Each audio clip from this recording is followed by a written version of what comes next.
20 juillet 2017, entretien du projet Web 90 avec Pierre Bessac. Pierre Bessac, bonjour. Bonjour. Merci d'être avec nous aujourd'hui, avec Victoria Pevrel, avec Camille Paloc-Bergès et avec moi-même Valérie Schaffer, pour nous entretenir donc de l'histoire d'Internet et du Web dans les années 90. Vous allez revenir notamment sur l'histoire de Gandhi. Mais notre première question va être très, très simple. C'est comment vous découvrez tout d'abord l'informatique, les réseaux, Internet, le Web. Alors, on sait que c'est des objets différents, mais voilà un peu comment vous rentrez dans cet univers. D'accord. Ah bon, alors l'informatique, j'ai découvert ça assez tôt, mais on va pas rentrer trop dans les détails. C'est quand mon père m'emmenait taper des cartes perforées à la Bibliothèque nationale, j'avais 6-7 ans, je sais pas, 8 ans. Mais j'ai vraiment découvert ça que il n'était pas informaticien, mon père, un petit peu sur les bords. Mais j'ai vraiment il a travaillé à une époque à la Bibliothèque nationale. Ouais, et puis à l'époque, l'informatique c'était le truc qui montait, les bibliothèques s'y intéressaient, donc lui s'y intéressait aussi. Quoi, voilà. D'accord, donc vous découvert d'abord des cartes perforées. Voilà, oui, bah, il me mettait sur la grosse perforatrice IBM avec le. Puis il me disait c'est l'ordinateur, vas-y. Puis on tapait des choses et comme une machine à écrire, quoi. Ça sortait que des majuscules. Non, mais. Donc j'avais passé une journée comme ça à taper je m'appelle Pierre Bessac, voilà. Parce que ça mettait un endroit où ça mettait pas d'espace et je voulais un espace et j'ai recommencé le truc 80 fois. Ça faisait pareil forcément et bref, j'ai découvert l'informatique comme ça. Le moment peut-être de cette découverte pour situer temporellement. C'était aux alentours de, on est parti, c'était entre 72 et 75 en gros, voilà, parce qu'on a quitté la région parisienne en 75, donc c'était avant. Voilà. Et il m'emmenait aussi au centre de calcul de l'école nationale, le NSMP à Fontainebleau. Là, il y avait ces grosses salles machines, enfin les premières salles machines en fait, climatisées et tout, super impressionnant quoi. À l'époque c'était super rare. Et puis après j'ai vraiment commencé à toucher des ordinateurs quand la micro-informatique est arrivée. Là j'étais au collège. Moi, à l'époque j'étais à Clermont-Ferrand, la Fnac venait de s'installer. C'était en 79. Il y avait des revues comme Jeux Stratégiques qui sortaient, qui parlaient de la micro, mais on n'en voyait jamais. Enfin, c'était tellement cher qu'on ne pouvait pas se payer ça, quoi. Il y avait des journaux comme Sciences et Vie aussi qui parlaient du matériel électronique. Et donc, à l'époque, Sciences et Vie, c'était plus le kit électronique. Comme maintenant, on aurait un Raspberry ou des choses comme ça, un bidule électronique, on ne sait pas quoi en faire. Et les premiers micros, j'en ai vu à la Fnac en fait. J'ai cru que c'était des machines à écrire parce qu'on n'avait pas du tout l'habitude de voir ces machins-là. Il y avait un Apple II, je me souviens, un PET 2001, un clone de TRS-80. Il y avait tous les grands noms de l'époque quoi, qui étaient. Et puis on bidouillait pour essayer de se frayer une place là quand les vendeurs nous laissaient rentrer, parce qu'il y avait un vendeur super cool qui nous laissait toucher ça pendant des heures. Pirater aussi. Des logiciels. Voilà. Et donc là, je me suis dit que ça me plaisait bien. Et juste après, il y a eu les premiers clubs Microtel, en fait, qui permettaient de donner accès. Donc à l'époque, c'était la Direction Générale des Télécoms, ça ne devait pas encore s'appeler France Télécom. Et qui avait les premiers ordinateurs, les trucs qui s'appelaient des goupilles, avec un modem. Il y avait un gros modem acoustique sur le côté. Et donc ça permettait d'avoir accès à des ordinateurs de manière régulière dans des petits clubs comme ça d'amateurs, plus ou moins encadrés par France Télécom. Enfin, on était assez libre de faire ce qu'on voulait, quoi. C'était pas des ordinateurs très performants par rapport aux Apple II, mais il y avait quand même le modem dont je m'étais jamais servi à l'époque. Et puis après il y a le Minitel qui était arrivé, genre à peu près vers 84, je pense. Donc l'annuaire électronique, terminaux gratuits. Ça c'était aussi le fait d'avoir accès à l'annuaire, rien que le fait d'avoir accès à l'annuaire gratuitement sur toute la France, c'était déjà impressionnant parce qu'avant il fallait se taper des gros bottins, on n'avait que son propre département, donc on voyait, et puis là j'ai commencé à faire je branchais ça sur mon ordinateur, ça coûtait assez cher parce qu'il y avait des communications qui devenaient de plus en plus chères, communications locales. Mais on pouvait aller scanner, comme on fait des scans sur Internet maintenant, on pouvait aller scanner les numéros sur Transpac pour aller trouver les services intéressants, pas trop chers.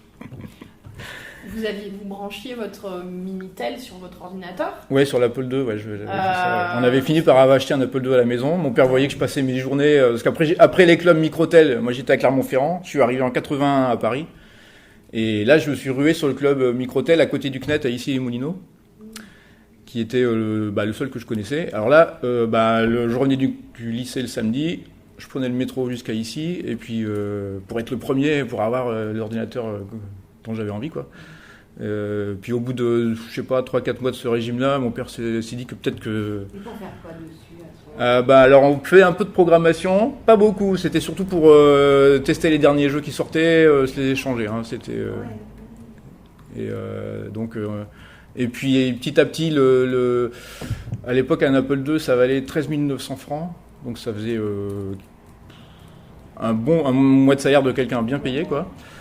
Et donc j'ai fini par casser ma tirelire à force d'économiser entre mes frères, mon père, on a fini par s'en payer un en fin 81, quoi.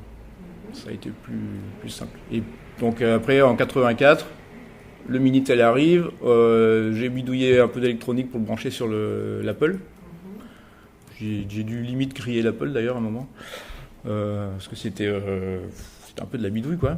Oui, c'est ce que j'allais dire, c'est pas quelque chose qui était censé être fait de brancher le Minitel sur son ordinateur. Non. Enfin, il y avait une petite prise. C'est ça.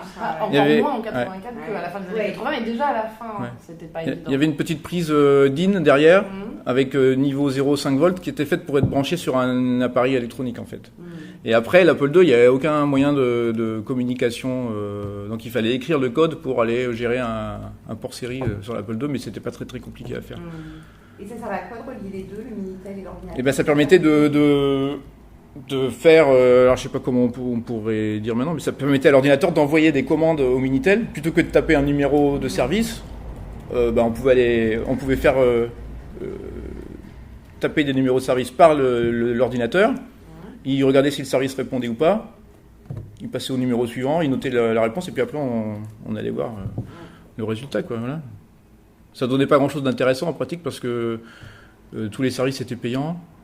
Donc il y avait quelques services qui étaient ouverts. J'avais quand même trouvé un ordinateur Unix complètement ouvert, en fait. On tapait route, on tapait le numéro de Transpac, on tapait route et on était directement administrateur sur la machine. Ils venaient de l'installer sans doute. Il n'y avait aucune sécurité.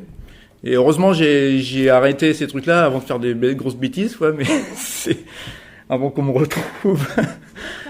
J'avais un copain qui m'avait dit, j'étais à l'IUT à l'époque, j'ai fait un IUT, et à l'époque j'avais un copain qui m'a dit, ouais, regarde, ça c'est Unix, tu tapes W, tu sais qui est connecté.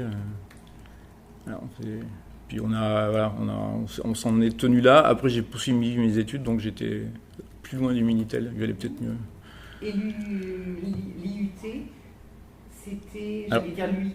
Alors l'IUT c'était peut-être 84 à 86, j'ai fait l'IUT, j'étais à l'IUT d'Orsay. D'accord. Et formation là plutôt technologique aussi. Oui, alors à l'époque c'était un DUT. C'était, je sais plus quel était l'intitulé exact, mais c'était mi-informatique de gestion, mi-informatique non de gestion, je sais pas le reste, quoi. Oui, mais donc des études d'informatique. Oui. À ce moment-là. Oui. Après un bac C. Ouais. Voilà. Et Orsay, c'était un lieu important pour justement les réseaux, le calcul scientifique à distance. Est-ce que c'est quelque chose que vous fréquentiez déjà à l'époque ? Alors de loin, parce qu'à l'IUT, les IUT n'avaient pas beaucoup de moyens, donc pas beaucoup d'ordinateurs. On avait des vieux terminaux. Et pour travailler, on faisait notamment du PL1, un langage de l'époque, quoi, qui était un des plus évolués de l'époque. Et on faisait tourner ça au centre de calcul de la fac d'Orsay, le CIRC. Oui, voilà, c'est ça que je pensais. Et auquel on pouvait aussi se connecter par Minitel, mais nous, petits étudiants, on n'avait pas du tout accès à ça, quoi. Et donc en fait, on avait une carte perforée qu'on mettait pour indiquer qu'on avait préparé notre TP du soir, pour qu'il soit envoyé. Je crois qu'il y avait une liaison entre l'IUT, une liaison numérique entre l'IUT et le CIRC, pour que ça tourne la nuit.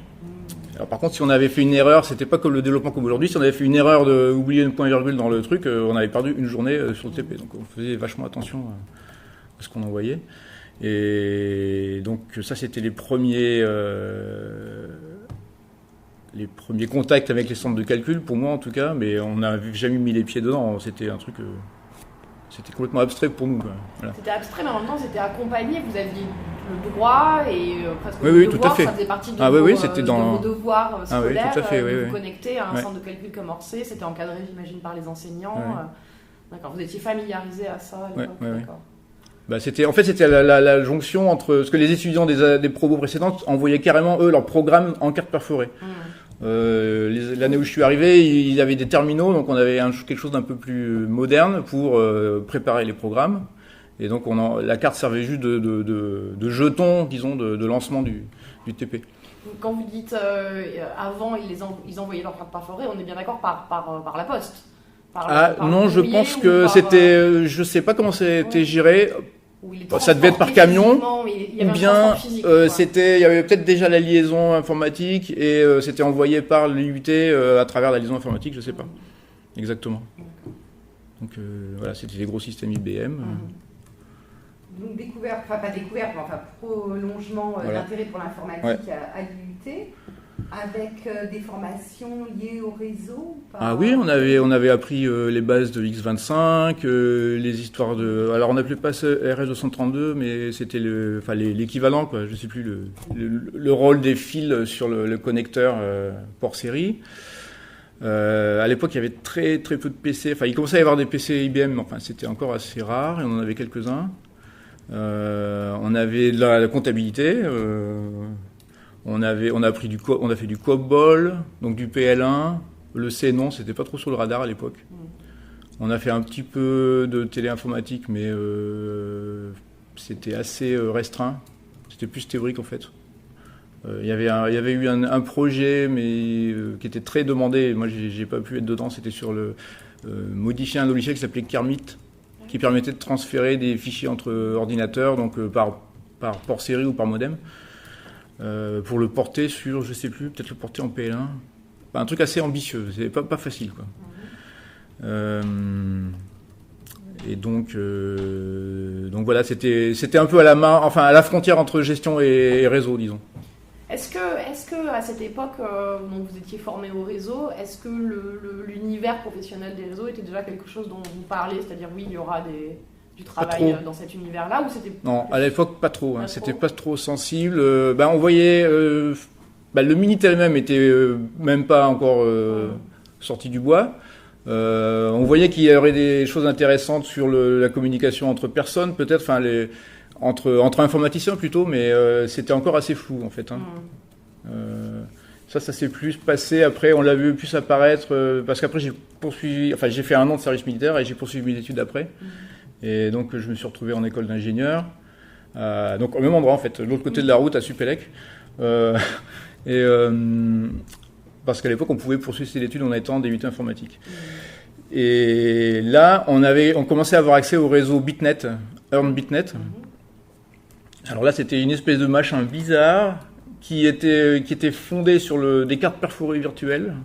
Le modèle du truc, c'était des jobs cartes perforées qui permettaient de faire les fonctions d'un réseau, c'est-à-dire transférer des fichiers, enfin à l'époque, transférer des fichiers et envoyer des courriers électroniques. Et ces machins-là étaient connectés, enfin ce réseau-là, c'était un réseau IBM d'origine, protocole IBM. Je crois que DEC, parce que Supélec c'était très DEC, digital comme environnement, parce qu'il y avait le président de DECUS France qui était le responsable du système de Daniel Clar. Donc il y avait on avait du DEC avec VMS, donc le système de digital, et du DEC avec Ultrix, qui était l'Unix de digital. Il y avait un peu les deux. Et donc on était connecté à Earn, qui était le truc IBM repris par DEC, et qui était en Europe plutôt sous forme académique. Ça s'appelait Earn, c'était European Academic and Research Network. Et c'était interconnecté avec les adresses ARPANET. Donc déjà... Donc on pouvait envoyer du mail sur... à l'époque, c'était déjà plus ARPANET, c'était déjà Internet en fait. On est au milieu des années 80 là Entre 87 et 90, ouais. D'accord. 91. Ouais. Au tout début, j'ai dû vraiment y avoir accès qu'à partir de 89 à peu près. Et comme je voyais, j'avais un ordinateur Amiga à l'époque, donc c'était le truc qui rapprochait le plus des ordinateurs professionnels parce que ça permettait de faire du langage C. Ça permettait de faire du modem, même si j'en avais pas, mais on voyait les potentialités. On pouvait utiliser le protocole UICP qui permettait d'échanger du mail. Il y avait tout un tas de trucs vachement rigolos. Et il y avait même une version Unix, mais qui coûtait un bras, donc que personne n'avait. Donc ça, j'avais ça quand j'étais étudiant. Et Donc je voyais les newsgroups que j'échangeais encore par disquette, enfin pas les newsgroups, mais les logiciels qui tournaient là-dessus, où les auteurs donnaient leur adresse courrier électronique dans une université américaine. Donc forcément, quand je suis arrivé sur Bitnet, après, j'ai reconnu tout de suite les adresses. Je me suis abonné aux listes de diffusion correspondantes. J'ai explosé le serveur de mail de l'époque, de l'école. Je me suis fait un peu gronder parce que j'avais des listes à... C'était pas un volume énorme par rapport à ce qu'il y a maintenant, mais au retour d'une semaine de vacances de Pâques, j'ai été convoqué dans le bureau il avait dû couper mon mail parce qu'il y en avait trop. Et vous aviez abonné l'école à Usenet, c'est ça? Non, je m'étais abonné moi à des listes de diffusion Amiga, de logiciels Amiga. Sur Usenet. Alors je sais plus exactement, c'était peut-être une retranscription des newsgroups Usenet en mail, ou c'était une liste de diffusion séparée, je saurais plus vous dire. Il y avait des croisements. Ouais. Et donc à l'époque déjà le mail était, on avait encore du mal à avoir accès au mail, mais c'était déjà quand on pouvait déjà avoir ça, c'était déjà vachement bien. On attendait plus, mais c'était le minimum vital pour. Quand vous dites il y a vous avec déjà une grosse activité réseau à l'époque, quelques camarades j'imagine. À quel point c'était diffusé dans l'école parmi votre génération, voire aussi parmi parmi vos professeurs? Alors c'est une bonne question. C'était pas super, c'était pas généralisé, mais on était quand même un certain nombre. Par contre, c'était un peu la débrouille, c'est-à-dire que j'avais un copain qui avait accès meilleur à Internet par d'autres personnes que j'ai connues plus tard, et on n'avait pas pensé à partager l'information en fait. Voilà, il y a eu l'information circulait pas encore très très bien, parce que il n'y avait pas de moyens aussi simples qu'aujourd'hui avec Internet. C'était vraiment du bouche à oreille encore énormément. C'est des formations, il y a des filles dans votre... Alors il y en a. Ouais.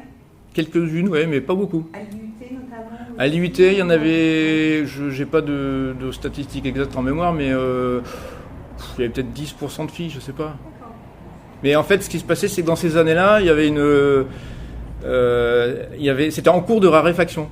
Les filles, parce que je pense que l'analyse classique, et je pense qu'elle est assez juste, c'est que la micro-informatique donnait une image, un truc de mec, quoi.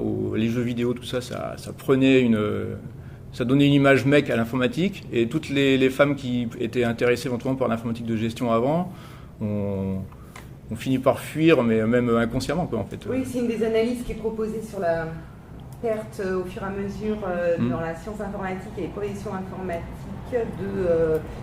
pas d'intérêt des femmes, mais en tout cas effectivement de masculinisation. C'est lié à ce tournant notamment micro-informatique et à l'image qui va avec. C'est pour ça je posais la question justement pour avoir une idée. Donc là, vous faites vos études d'ingénieur, ça dure combien de temps? C'est à peu près... Ça a duré 4 ans, parce que moi j'étais à admission DUT, donc j'avais une année de rattrapage maths physique. Et après, on faisait 3 ans de cursus normal. Voilà. Et parallèlement, cette filière n'existe plus. Et la première année, on la faisait à Metz. Et parallèlement, il existe encore, j'ai regardé récemment, une filière pour les DUT génie électrique et électronique, qui eux faisaient déjà des formations électroniques, donc c'était Supélec. Donc ils faisaient juste une première année pour se remettre à niveau en maths et physique. Mais le côté électronique, ils le maîtrisaient bien, donc ils n'avaient pas les 4 ans. Donc voilà. Et alors, à l'issue de ça? Donc, à l'issue de ça,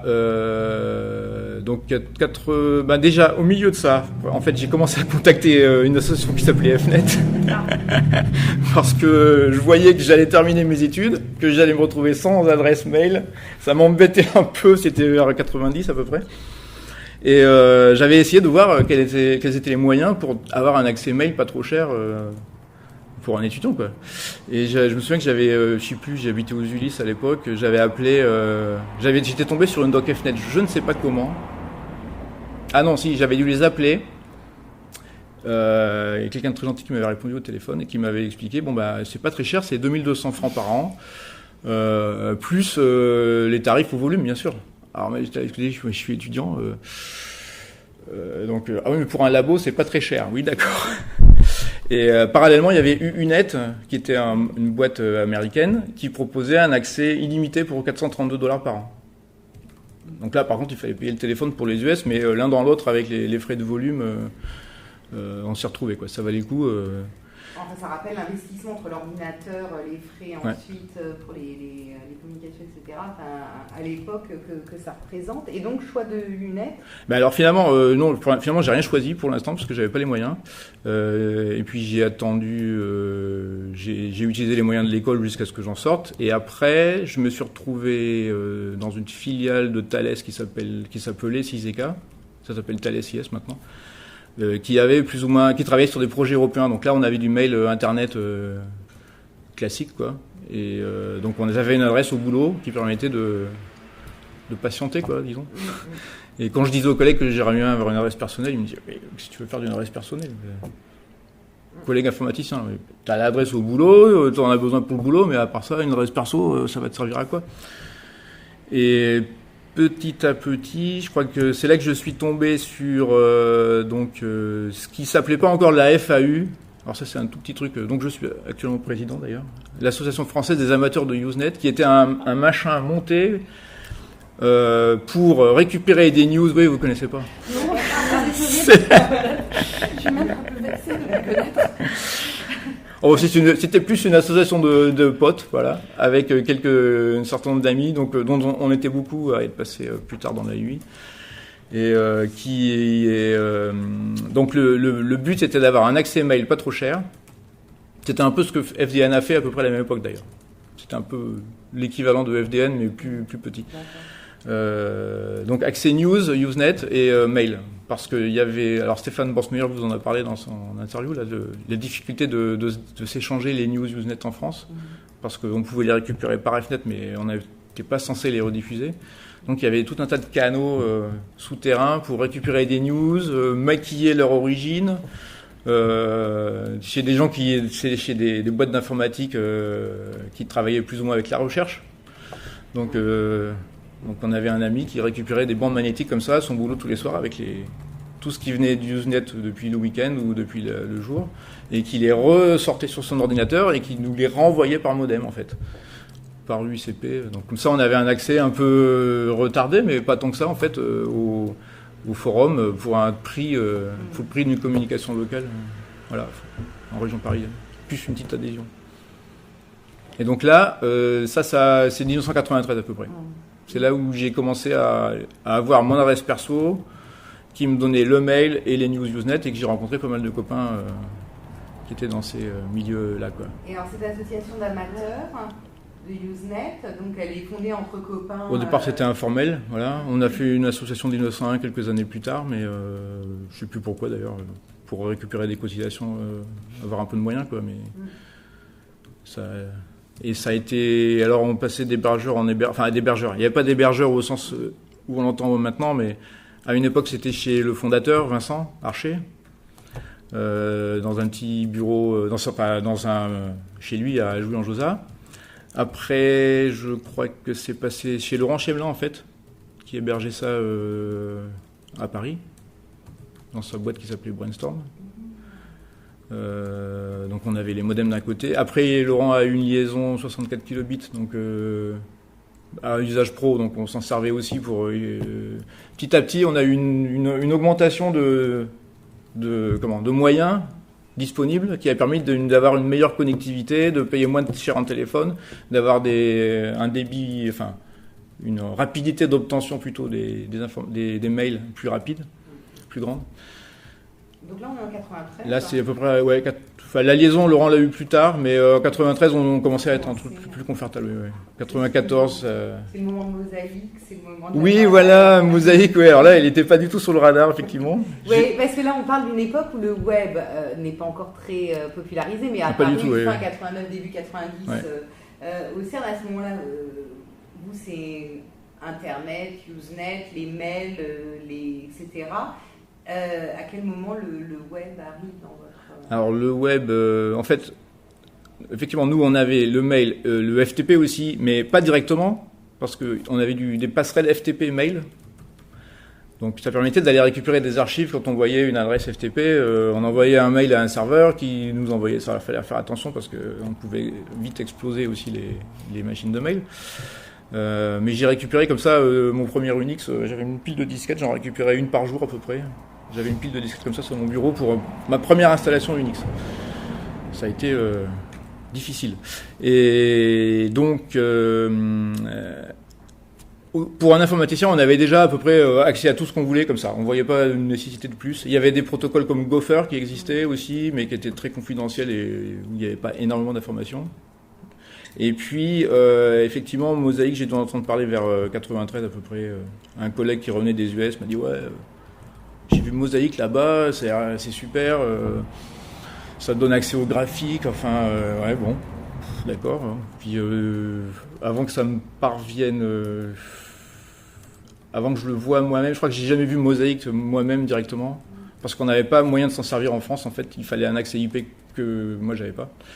Le premier navigateur que j'ai vu, c'était Netscape, par téléphone, par un copain qui était à Angers, qui m'a envoyé l'image à travers la connexion. À l'époque, c'était du 19200, un truc comme ça. Donc la fenêtre Netscape a mis, je sais pas, 4 ou 5 minutes à apparaître. Et j'ai vu Netscape, le premier Netscape, voilà. Et donc déjà, là, c'était aux alentours de 95 à peu près. Et donc, effectivement, ouais, 93, on pensait pas trop au web. À partir de 94, les gens commençaient à se monter leur premier serveur, mais ils savaient pas forcément ce qu'ils allaient en faire. Et ça a démarré, oui, je dirais, 94-95, quand Yahoo a commencé à arriver. Quand aussi, en France, les premiers accès Internet IP sont arrivés en juin 94. Parce qu'il y avait Olé, enfin jusque-là, il y avait Reinater qui était bien développé déjà. C'était le meilleur réseau IP en France en gros. Fnet existait, mais c'était beaucoup plus petit en débit, plus cher en coût d'accès. Sauf que Fnet était dédié, enfin pouvait sortir du milieu entre guillemets recherche, alors que Reinater est quand même limité. Oui, tout à fait, oui. Cet avantage peut-être. Ouais. Les entreprises passaient par quoi du coup? Eh ben ni l'un ni l'autre. Enfin si, par Fnet. Oui, les gens qui, moi la boîte où je travaillais passait par Fnet, mais juste c'était juste mail en fait. On n'avait même pas les groupes Usenet. Et on avait regardé un peu pour les tarifs IP, mais on n'avait pas les moyens de se payer ça. Et ni chez Fnet, ni chez Olean qui vendaient des tarifs au forfait. Fnet c'était 40 centimes, c'était gratuit pour la France, 40 centimes le kilo-octet pour l'Europe et 80 centimes kilo-octet pour le monde, donc en gros les US. Et c'était fondé sur on considérait qu'un adresse.com c'était forcément US, donc c'était facturé US. Et donc on n'avait pas, pour une petite boîte, il n'y avait aucun moyen de se payer ça, quoi. Et après, en juin 94, Olean a commencé à proposer à travers FranceNet, une boîte qui s'appelait WorldNet, avec un certain Xavier Niel comme associé. Et le premier c'était Calvacom, je crois. Donc FranceNet c'était Raphaël Adjan. Et donc à partir de juin 94, je pense que Olean avait fait un deal avec les 3 boîtes en question parce que les accès ont été ouverts à quelques jours près en même temps. Ils ont fait une annonce commune en disant les premiers accès IP par téléphone, grand public, sont disponibles. Et puis chacun choisissait sa facturation, quoi. Je pense que c'était FranceNet, c'était à la minute. Calva, je ne sais pas trop comment c'était. Et qu'est-ce que ça vient faire par rapport à Olean? Il passait par Olean. Il passait par Olean, oui. Voilà, et ensuite faisait une offre. Ça ne change rien pour l'utilisateur final, entre guillemets, qui faisait un choix économique. Mais par contre, donc, c'est les 3 s'appuyer sur Olean pour développer leur activité de Wi-Fi. D'accord. Ouais, parce qu'Olean avait déjà une bonne diffusion en liaison privée, enfin liaison permanente, type transfix, donc les trucs qui coûtaient très très cher sur pas mal de boîtes. Enfin, ils avaient déjà un réseau assez large, mais il y avait personne qui avait développé des accès grand public là-dessus. C'était du professionnel, plutôt même recherche, quoi. Et donc c'est FranceNet, WorldNet et Calvacom. Et Calvacom, oui, absolument. Et FDN là-dedans? Alors FDN, c'est... Après, oui, Alors ils sont arrivés, alors c'est marrant parce que ils ont commencé en vers 91, je crois. Et FDN a contacté, comme tout le monde l'aurait fait, Fnet pour savoir un peu, ont vu que les tarifs étaient pas donnés, quoi, pour des amateurs. Et Fnet, je crois, eux ont pris un certain temps la connexion UUNet à $432 par an. plus donc de la connexion téléphonique US, mais avec des modems costauds pour l'avantage de ces choses-là, c'est que c'est multiplexé. Enfin, c'est pas de l'accès interactif type Minitel ou BBS. On envoie tous les mails d'un coup en batch, et puis on n'a pas besoin d'être connecté le temps de lire le mail ou de l'envoyer. Donc FDN a voulu alors là c'est là que ça devient intéressant, c'est que à l'époque FNet c'était le tout en un, donc il y avait le DNS, le .fr, la distribution d'adresses IP, le service, donc le mail, les groupes Usenet, et puis pour les plus fortunés l'accès IP. Et FDN a voulu en fait une adresse .fr, mais FNet lui aura dit écoutez, désolé, vous n'êtes pas en France puisque vous n'êtes pas chez FNet, donc vous prenez vos données chez un fournisseur américain, donc vous prenez un .org, vous pouvez pas avoir un .fr. Donc quand le Internet s'est développé, quand Reignater est arrivé notamment, il y a eu de plus en plus de pression sur le .fr pour que ça soit séparé de FNet en fait. Et donc petit à petit, ce qui est devenu l'AFNIC aujourd'hui, s'est constitué. Voilà, il y a eu le NIC France qui a été constitué. Et qui a dû trouver un modèle de monétisation parce qu'à l'époque c'était gratuit, enfin le .fr était gratuit jusqu'en 95 il me semble, 95 ou 96. Ça a dû devenir payant au printemps 96 si je ne me trompe pas, enfin un printemps, soit 95 soit 96. Et parce que ce qui s'est passé c'est qu'il y avait tous les sites Reignater dont beaucoup venaient de FNet avaient déjà leur domaine, il y avait de nouveaux sites qui arrivaient, il y avait les clients d'Oléane. Donc il y avait tout un tas de gens qui avaient besoin de noms de domaine et il n'était pas forcément légitime qu'ils les obtiennent gratuitement.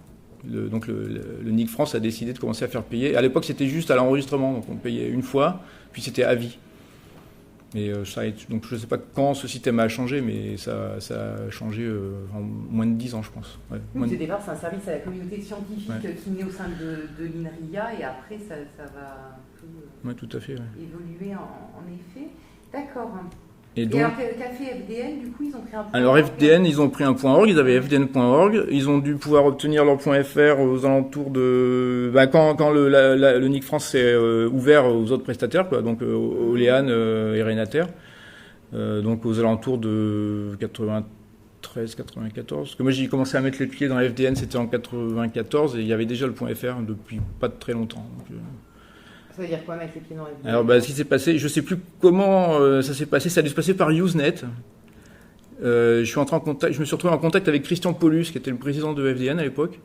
Et FDN avait bénéficié d'un accès Reignater, donc ils avaient un accès à 64 kilobits, qui arrivait chez Christian Paulus, alors c'était vers la place, je ne sais plus comment ça s'appelle, c'était le siège de FDN à l'époque, c'était quelque part dans le 20e, 19e. Bergambetta. Et il avait commencé en fait à monter des accès PPP pour FDN avec un logiciel pour Next. Ils avaient des Next. C'était FDN à l'époque, c'était la boîte Next. Un peu comme les origines d'Oléane en fait. Absolument. Ouais. Mais ça marchait pas bien parce que ça tenait 20 minutes et puis le truc plantait parce qu'il y avait des bugs de mémoire dans le PPP du Next, qui avait été porté par un gars qui avait porté un PPP Unix sur Next. Bref. Et donc, je m'étais retrouvé à débugger ça. Et puis, petit à petit, je sais pas, en une semaine ou deux, on avait amélioré le truc, ça tenait normalement. On pouvait garder une connexion. Donc, une fois que c'était suffisamment fiable, FDN a fini, ça devait être en juillet, mi-juillet 94 à peu près. FDN a commencé à proposer des accès IP associatifs, quoi, voilà. Et donc moi ça a été mon premier accès IP. Une fois débugué, je m'en suis servi, je suis devenu membre de FDN à l'époque, voilà. Et vous avez dit que ça passait par Usenet, vous voulez dire les propositions d'accès IP oui, le contact avec Christian Paulus plutôt. Mais il me semble, je pense, parce que je vois pas d'autres raisons, c'était vraiment le lieu majeur de discussion entre personnes qui s'intéressaient à Internet dans les groupes FR. Oui. Voilà. Essentiellement.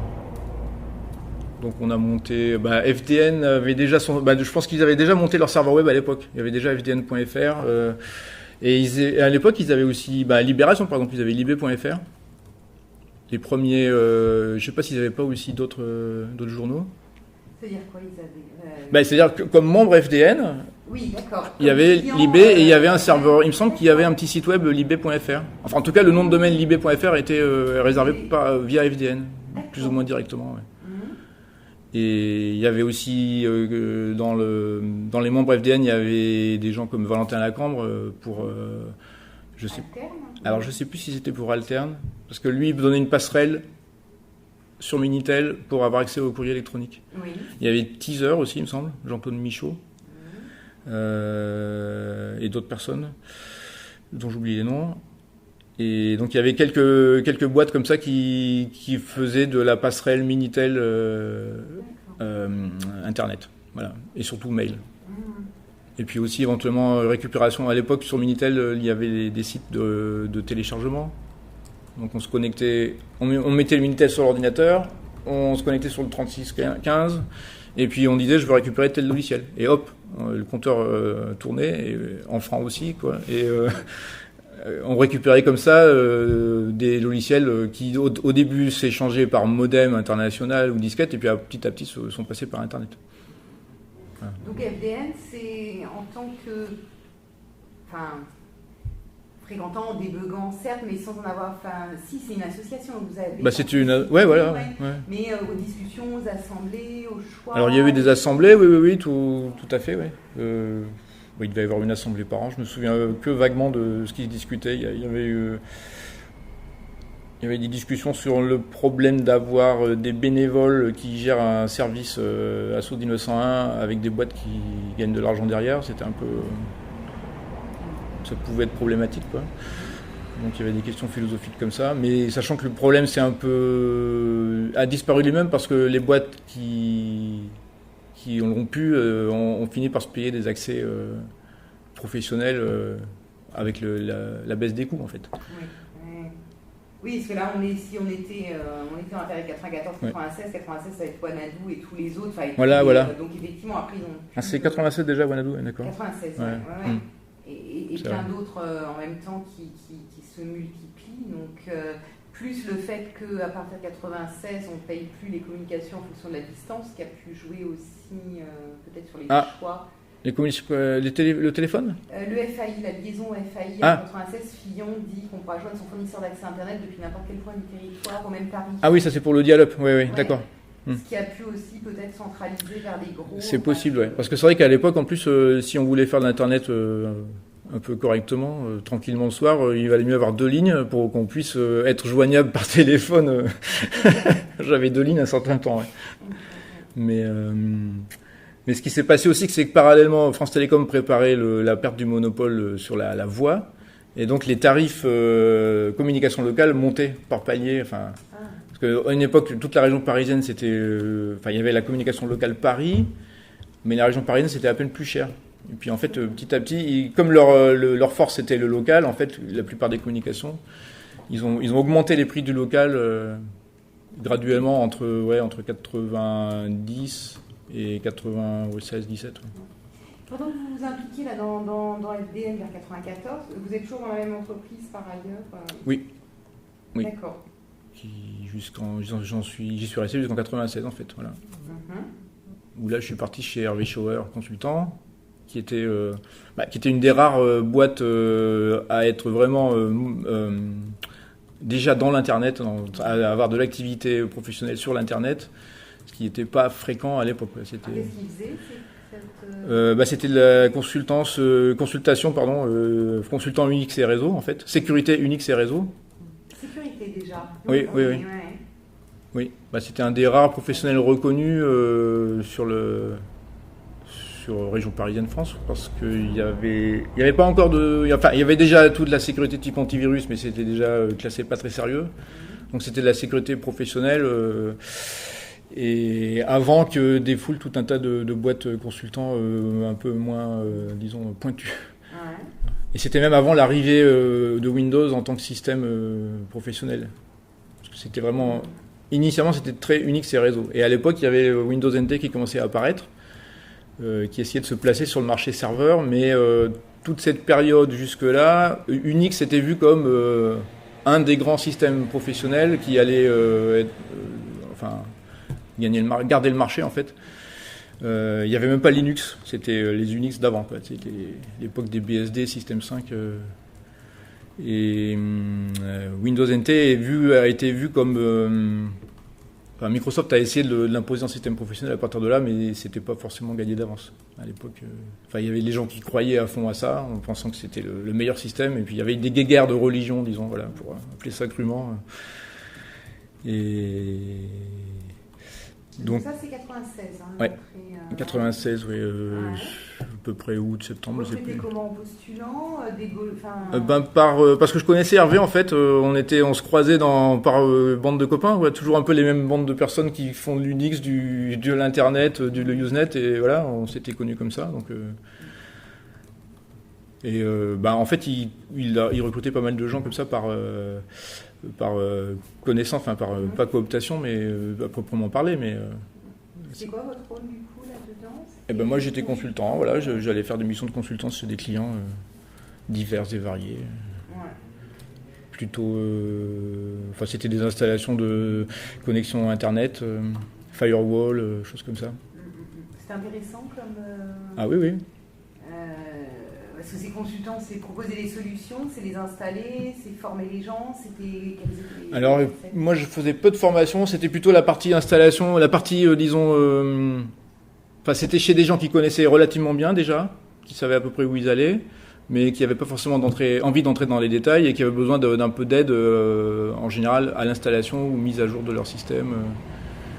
Donc, les choix basiques de politique de sécurité, les filtres... les filtrages de paquets, choses comme ça. Choix de logiciel aussi. Voilà. Là, on est en 96. Ouais. J'aimerais poser une question sur ces frontières qui me semblent assez mouvantes. J'aimerais bien avoir votre avis, votre perception.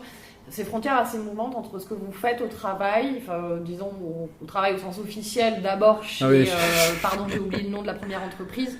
C'était Ciseka. Voilà, en fait, j'étais dans une filiale même, qui s'appelait Emerald, qui s'appelait après Transtar. Voilà, c'était un GIE avec Bull, c'était projet européen, des choses...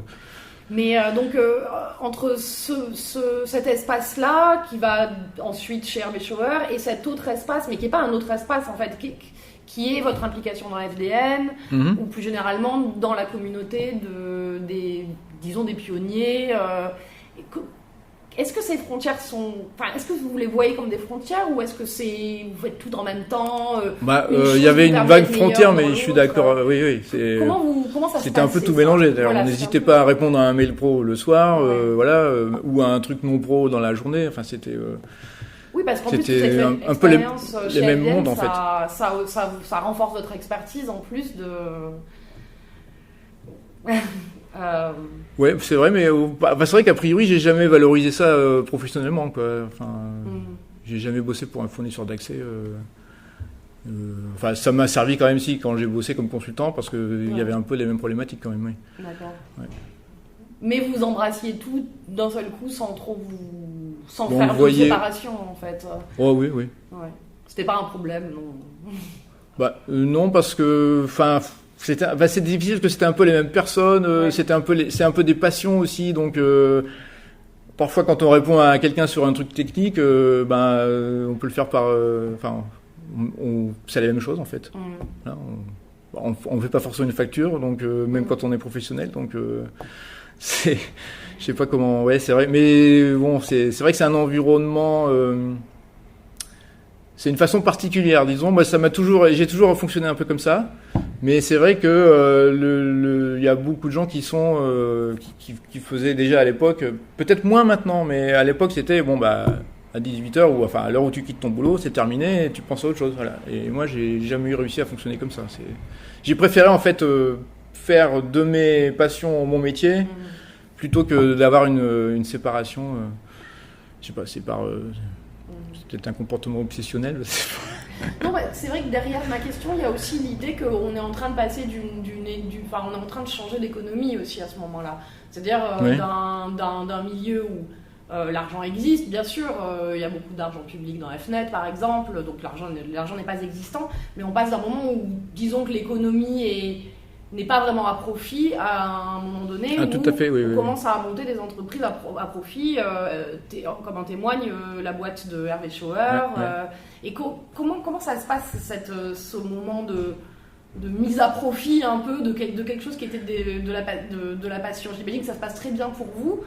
Est-ce qu'il y avait des résistances? C'était compliqué parce que, en fait, ce qui se passait, c'était lié aussi à l'expansion d'Internet. C'est-à-dire, on voyait que c'était venu du milieu de la recherche, par cercle, enfin presque cercle concentrique en fait. C'était d'abord la recherche, après c'était les boîtes qui bossaient avec la recherche. Donc, d'abord c'était la recherche en informatique même, après la recherche plus générale, après les boîtes d'informatique liées à la recherche, après les boîtes d'informatique en général. Et donc on voyait que ça n'arrêtait pas de grossir et on voyait bien dans ces années-là que ça allait toucher le grand public assez rapidement. Enfin, c'est ce qui s'est passé évidemment. Et mais on savait pas trop où ça allait s'arrêter. Voilà, on voyait qu'il y avait une croissance, je sais pas, on pourrait dire exponentielle en fait, et que ça allait toucher énormément de monde, mais on avait du mal à en voir les implications. Mais ce qu'on voyait quand même, c'est qu'il y avait effectivement beaucoup de services commerciaux qui se montaient, dont parfois dans lesquels on était aussi éventuellement, et que ça allait changer la nature du réseau initial, qui était vraiment quelque chose de très universitaire, collaboratif. Et donc il y avait des inquiétudes dans ces années-là là-dessus. Mais donc c'était pas forcément effectivement facile de naviguer là-dedans sans complètement perdre son âme, disons, je sais pas, bêtement quoi. Voilà. Là, on est en 96. Je reprends. D'accord. Gandhi arrive quand dans tout ça, dans ce parcours? Alors, Gandhi. On a peut-être sauté des étapes. Dans ce cas, nous. Eh ben, il y a eu peut-être U.org qui n'a pas donné lieu à Gandhi, mais ça a été une des choses qui ont permis Gandhi, enfin, qui ont donné les contacts qui ont donné lieu à Gandhi, en fait. Eh ben, il va nous expliquer. On va découvrir avec U.org, alors ça c'est toujours ça date toujours de l'époque où c'était très difficile d'avoir un .fr, donc les années la première moitié des années 90. Donc là il y a quelqu'un qui avait réservé fr.net qui me donnait ma première adresse mail. Donc moi c'était fasterx.frmug.fr.net qui est devenu .org plus tard. Et on a Oui. On reprend ça juste. Oui, d'accord. Non, mais parce que j'ai 2 secondes lâché l'information. Donc, première adresse, c'était. En fait, ma première adresse, c'était mon nom de machine, c'était Fasterx. Je voulais Astérix, mais j'avais déjà les ayants droit vont me casser les pieds, donc on va mettre un F devant, ça, j'aurai la paix. Déjà en 94, j'avais peur de ça, donc bon, bref. Ensuite, fr.net, c'était le domaine réservé par Christophe Wolfugel pour contourner les limitations du .fr, en fait. Et donc, il distribuait ça à des gens qui en voulaient, en fait. C'était gratuit. Hein. Donc, il avait donné frmug.fr.net à Vincent Archer qui s'occupait de frmug. En fait, même il gérait, c'est Christophe qui gérait tout, en fait. Est-ce que je regardais, j'avais votre adresse actuelle. Oui, c'est voilà. la même. Bah oui, j'ai gardé. Elle n'a pas bougé, c'est ça. Non, sauf que quand on a pu... Ah oui, Fasterx, ah oui, .org, quand on a trouvé le truc pour avoir des domaines en .org directement, on a réservé frmug.org. Voilà. Et c'était à peu près la même époque que eu.org, si je ne me trompe pas. Parce qu'en fait, eu.org, c'était toujours dans cette optique d'essayer d'avoir des domaines facilement, sans cabis, enfin sans être une université, etc. Donc, aux alentours de 95, ça a commencé à me démanger.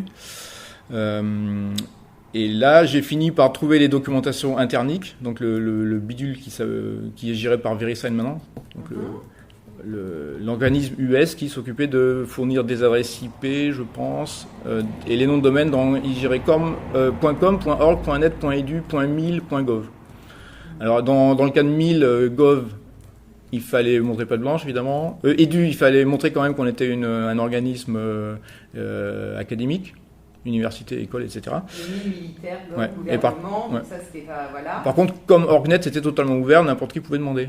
Et en fait, il suffisait de remplir un petit formulaire texte, il n'y avait pas de web à l'époque, on remplissait un petit formulaire texte, on l'envoyait par mail et puis on attendait. Et c'était gratuit. Et on avait une adresse en .org, alors que le .fr, en fait, alors le problème c'était quoi? Il fallait payer ou c'était compliqué de les acquérir? Enfin, il y avait un blocage même pour avoir un nom en .fr. Quel était le problème du coup? C'est qu'il y avait je ne sais pas si ça s'appelait charte de nommage à l'époque, mais il fallait soit être client Fnet, à une certaine époque, soit ensuite montrer patte blanche, donc montrer qu'on était résident en France, qu'on avait, si on avait une entreprise, il fallait avoir un cabis. Pour une association, je ne sais même pas quelle était la règle exacte. Peut-être un dépôt d'assaut 1901, mais je suis même pas sûr. Sinon, université, il fallait dépendre du ministère de l'Éducation, j'imagine. Il y a tout un tas de règles comme ça pour permettre aux gens d'avoir des .fr, mais on pouvait pas avoir n'importe quoi .fr. Ouais. Et en tant qu'individu, c'était aussi problématique. En plus, ouais. D'accord. Donc votre idée, c'est de dire on peut pas avoir du .fr, il faut qu'on trouve autre chose. Donc prendre du .org. Voilà, j'ai trouvé le formulaire, j'ai trouvé les serveurs DNS, parce qu'il fallait quand même des serveurs DNS prêts pour ça, ce qui n'était pas non plus évident à l'époque. Je crois que les premiers, alors je sais plus si c'était chez FDN, ou j'avais aussi un copain qui avait hébergé la machine au fin fond d'une université, une époque, le serveur web EU.org. Ouais. Pas Paris 8 ? Non, c'était en province. Ah ouais. Et donc là c'était vraiment le système D et donc le EU.org, je crois que j'ai dû le demander, c'était très long à l'époque, il a fallu quelque chose comme 3 mois avant d'avoir la réponse au mail en fait, parce que c'était gratuit, donc c'était en train de croître, il y avait énormément de demandes, c'était géré je pense à la main, et Internet qui était saturé. Et donc aux alentours de 96 je crois, ils ont décidé de rendre ça payant en fait. Ils avaient un contrat avec la défense US, je crois, le DOD, Department of Defense, pour une sorte de forfait pour gérer ça, mais ça leur coûtait bien plus cher. Donc, de leur propre fait, je pense, ils ont décidé de facturer en plus parce que le contrat ne devait pas leur interdire. Et je pense que c'est aussi ça qui a enclenché indirectement toute la libéralisation vers l'ICANN, qui est arrivée plus tard. Ouais.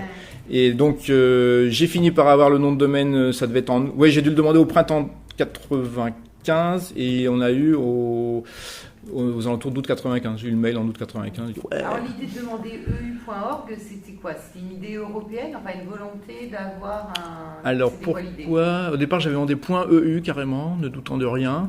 Ça n'a pas marché. C'était à l'époque où on pouvait. C'était visionnaire. Ça allait marcher. Mais c'était libre. Et donc là, et puis à l'époque, on pouvait. Ce qui était merveilleux, c'est qu'un petit idiot comme moi, on pouvait écrire à John Postel et puis avoir une réponse de John Postel, quoi. Et donc John Postel m'avait dit très gentiment, il m'a dit non, mais la RFC c'est ça, c'est les domaines ISO 3166, donc la liste officielle internationale de noms de pays. EU n'y est pas, donc désolé, mais non. Quoi. Ouais. Bon. Et donc il m'avait dit, il y a EU.int qui existe. Vous pouvez demander peut-être dans EU.int, qui était géré par Paul Mocapetris. Et c'est toujours les mêmes noms de pionniers qui se tournent. Ouais.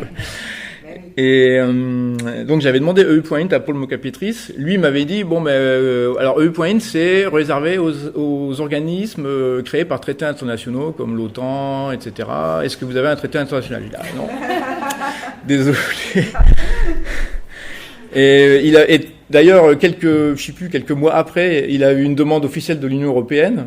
Et très gentiment, il me dit vous demandez toujours EU.int ou pas? Parce que là, il y a l'Union européenne qui demande.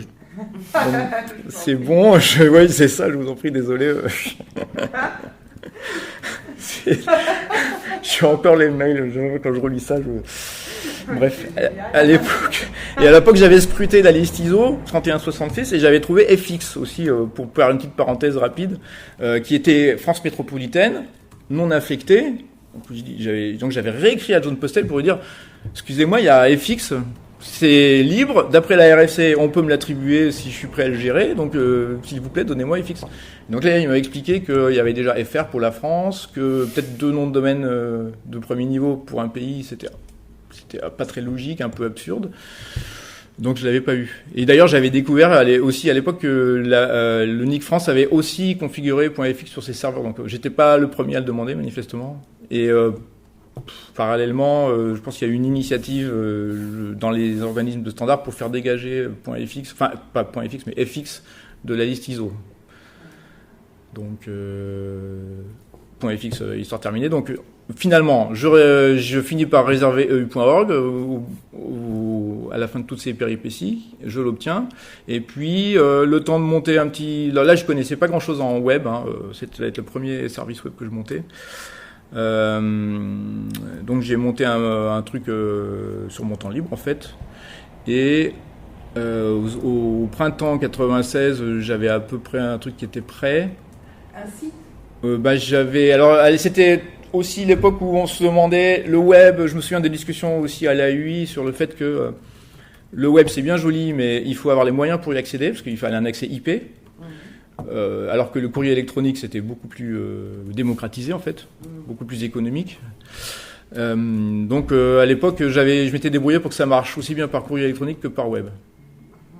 C'était quoi j'avais fait un truc inspiré du système internique où on envoyait un mail avec les mêmes types d'informations, le nom du demandeur, les serveurs de nom, le nom demandé, et puis on avait un système d'automate mail qui répondait. Et ça va quoi j'ai du mal à imaginer Ça permettait à des gens sans accès web, avec juste un accès mail, d'avoir leur nom de domaine. Mais sachant qu'il fallait qu'ils aient des serveurs DNS, ce qui n'était pas non plus évident.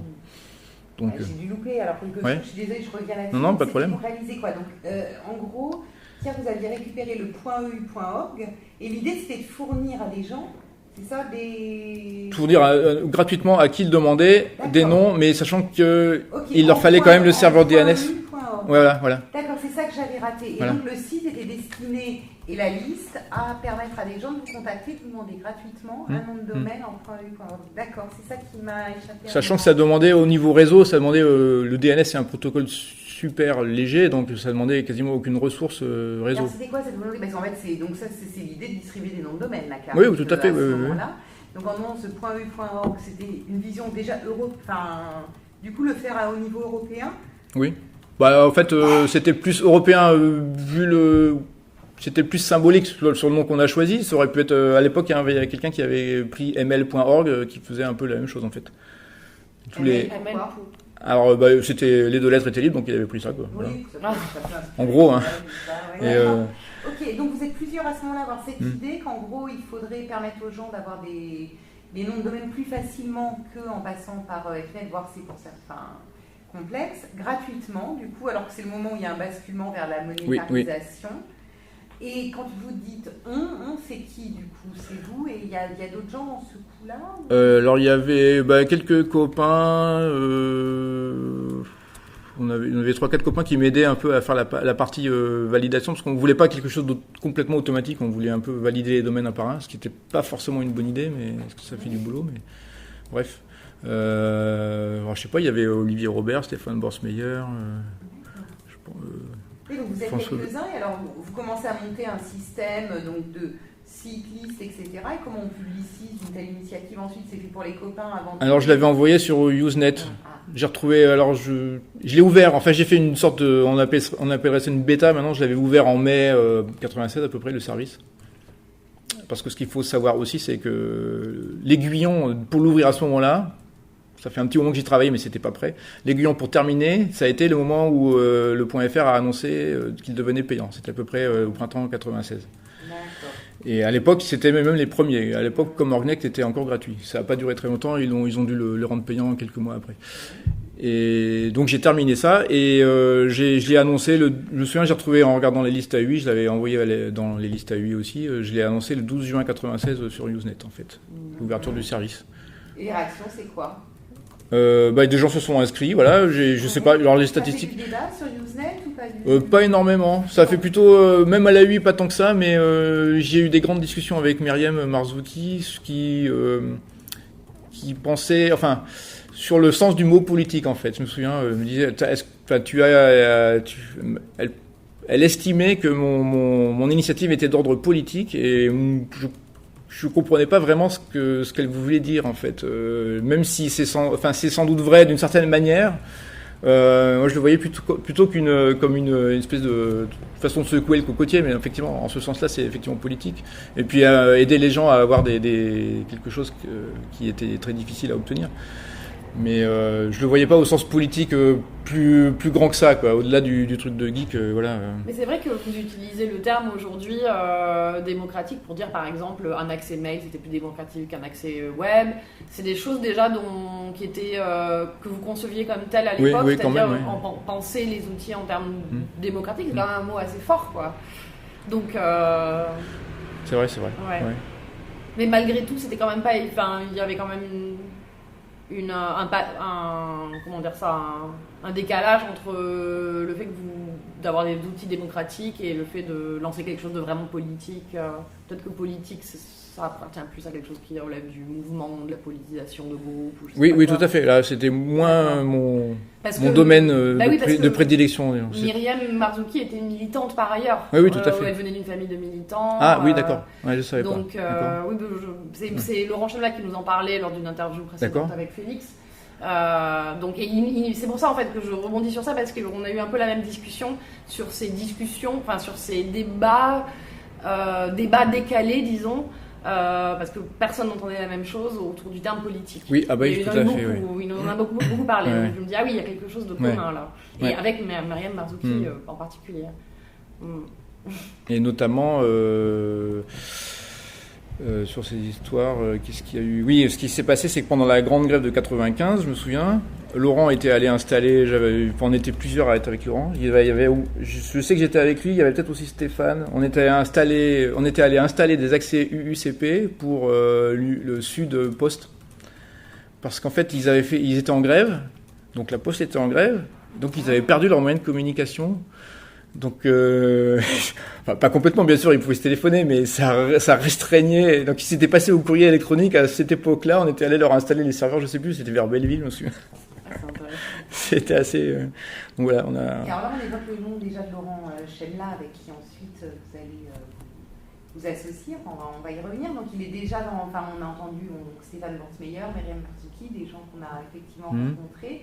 La rencontre avec Laurent Chemla, c'est aussi à travers ces cercles de geeks plutôt, ouais. Vers à peu près 93, voilà, toute la bande qui avions l'accès courrier électronique comme ça, quoi, là. Donc à ce moment-là, le poids, on est en 96, vous annoncez ça donc sur les groupes Usenet. Myriam Marzuki vous dit c'est politique. Alors que c'était une initiative plutôt... Mais j'étais là, oui, peut-être, voilà. Oui. D'accord, c'est bon aussi où apparaît justement la UI, oui, c'est à peu près les mêmes. Oui. D'accord. Et ben on reprend le fil alors donc vous lancez le .eu.org à la main et il faut faire face à un afflux de demandes qui reste quand même, je suppose... Ça a été relativement calme. Il y a eu quelques demandes, mais enfin, c'était pas non plus la ruée parce que c'est vrai qu'il y avait un obstacle technique qui existe encore à l'heure actuelle, c'est d'avoir un serveur DNS. Parce qu'on ne voulait pas avoir à gérer un serveur de nom de domaine avec plein de zones qui étaient plus de ressources et plus de complications. Donc du coup, c'était pas ultra accessible non plus. Voilà. Et de là à l'AUI, a grandi, etc., qu'est-ce qui se passe ? Alors, il y a eu...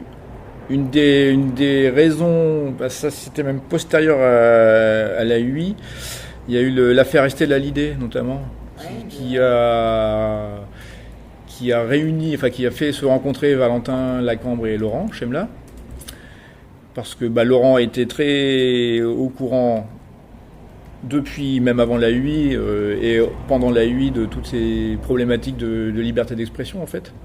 De législation qui évoluait pas forcément dans le bon sens, donc nécessité de faire de l'information auprès des politiques, du lobbying pour éviter de se tirer des balles dans le pied au niveau liberté d'expression. Et donc il était allé aussi aider Valentin à se défendre sur le procès contre Estelle Hallyday. Il y en avait eu avant, déjà il y avait eu l'affaire Coste et tout. Oui, il y avait eu donc, c'est je vrai. ne sais pas s'il y avait déjà des contacts, parce que la UI s'est investie assez tôt dans la... Oui. Aux côtés d'Alterne notamment. C'était Alterne aussi, Cos. J'ai plus gardé de. Oui, c'est une des premières à l'idée. D'accord. Mais ça ne veut pas dire que c'est pas à ce moment-là mais j'y repense, je suis en train de rechercher la date parce que Estelle Hallyday, c'est 98, mémoire. 96.